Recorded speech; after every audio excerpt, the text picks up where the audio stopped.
వాస్తవమే కదా. బీఆర్ఎస్ ఎక్కడుందో ఇప్పుడు టార్చ్ లైట్ వేసి ఎత్తుకాల్చింది కదా. ఏడుంది బీఆర్ఎస్?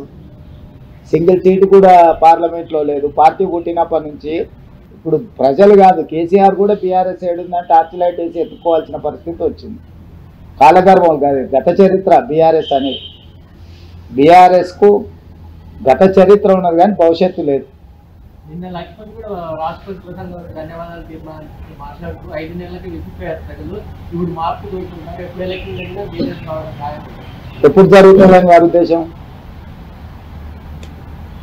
మీ మీద మరి అంత నమ్మకం ఉంది, ఎప్పుడైనా జరుగుతుంది వాళ్ళ కోరిక. ఉత్తరప్రదేశ్లో వాళ్ళ ప్రభుత్వం మొన్ననే వచ్చింది, ఏం జరిగింది? మణిపూర్లో వాళ్ళ ప్రభుత్వం ఉంది, ఏం జరిగింది? మహారాష్ట్రలో వాళ్ళ ప్రభుత్వం ఉంది, ఏం జరిగింది? ఇట్లా వివిధ రాష్ట్రాలలో భారతీయ జనతా పార్టీ అధికారంలో ఉన్న రాష్ట్రాలలో ఆ ప్రభుత్వాల మీద విరక్తి చెంది ప్రజలు ఇండియా కూటమికి అత్యధిక సీట్లు గెలిపించిండ్రు.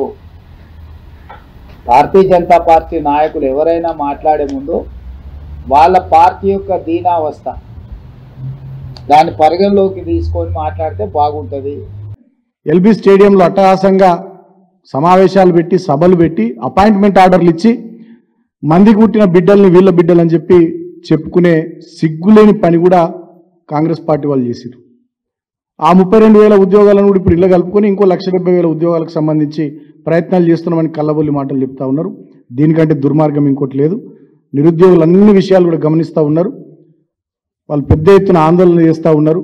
సమాజం మొత్తం, తెలంగాణ సమాజం, తెలంగాణ జాతి దీనంతా గమనిస్తూ ఉంది. ఇప్పటికైనా రాష్ట్ర ప్రభుత్వం దున్నపోతు నిద్రను వదిలిపెట్టి ఢిల్లీకి చక్కర్లు కొట్టుడు బంద్ పెట్టి, మీరు గతంలో ప్రతిపక్షంలో ఉన్నప్పుడు ఏదైతే హామీ ఇచ్చినారో, ఏమైతే మాటలు చెప్పినారో, ఏ విషయాలు చెప్పి నమ్మించి నిరుద్యోగులను మీరు ఆనాడు మీ వైపు తిప్పుకున్నారో, మీరు ఇచ్చిన మాటలు మీరు నిలబెట్టుకోండి అని చెప్పి ఆ నిరుద్యోగుల పక్షాన బీఆర్ఎస్ పార్టీగా మేము డిమాండ్ చేస్తూ ఉన్నాం. అది గ్రూప్ 1 విషయంలో అయినా, గ్రూప్ 2 విషయంలో అయినా, గ్రూప్ 3 విషయంలో అయినా, మెగా డిఎస్సి విషయంలో అయినా, జాబ్ క్యాలెండర్ విషయంలో అయినా, చివరికి మీరు ఇస్తా అన్న 4,000 రూపాయల నిరుద్యోగ భృతి విషయంలోనైనా మీరు ఇచ్చిన మాట నిలబెట్టుకోవాలని మేము కాంగ్రెస్ పార్టీని కోరుతున్నాం. లేకపోయినట్టయితే ఖచ్చితంగా ఏ నిరుద్యోగులైతే మిమ్మల్ని అందలం ఎక్కిచ్చిర్రో, అధికారంలోకి తీసుకొచ్చిండ్రో, డెఫినెట్గా కాంగ్రెస్ పార్టీని నిట్ట నిలువున మళ్ళా కూల్చబోయేది, పడగొట్టబోయేది రాబోయే ఎన్నికల్లో ఈ నిరుద్యోగులు అనేటటువంటి విషయాన్ని కూడా ఈ సందర్భంగా నేను గుర్తు చేస్తూ ఉన్నా. ఇప్పటికైనా దుర్మార్గపు ప్రచారాలు, దుష్ప్రచారాలు, తప్పుడు పద్ధతులు, తప్పుడు పనులు మానుకోవాలని చెప్పి నేను కాంగ్రెస్ పార్టీ నాయకులు కూడా కోరుతా ఉన్నా. వాళ్ళ న్యాయమైన డిమాండ్లను ఆలకించండి. గతంలో అవి ఏం కొత్తవి కావు, గతంలో మీరు చెప్పినాయే. వాళ్ళ న్యాయమైన డిమాండ్లను ఆలకించండి, వినండి. వాళ్ళు కోరినట్టుగా, మీరు గతంలో చెప్పినట్టుగా వాటిని నెరవేర్చే ప్రయత్నం చేయాలని చెప్పి మేము కాంగ్రెస్ ప్రభుత్వాన్ని డిమాండ్ చేస్తూ ఉన్నాం.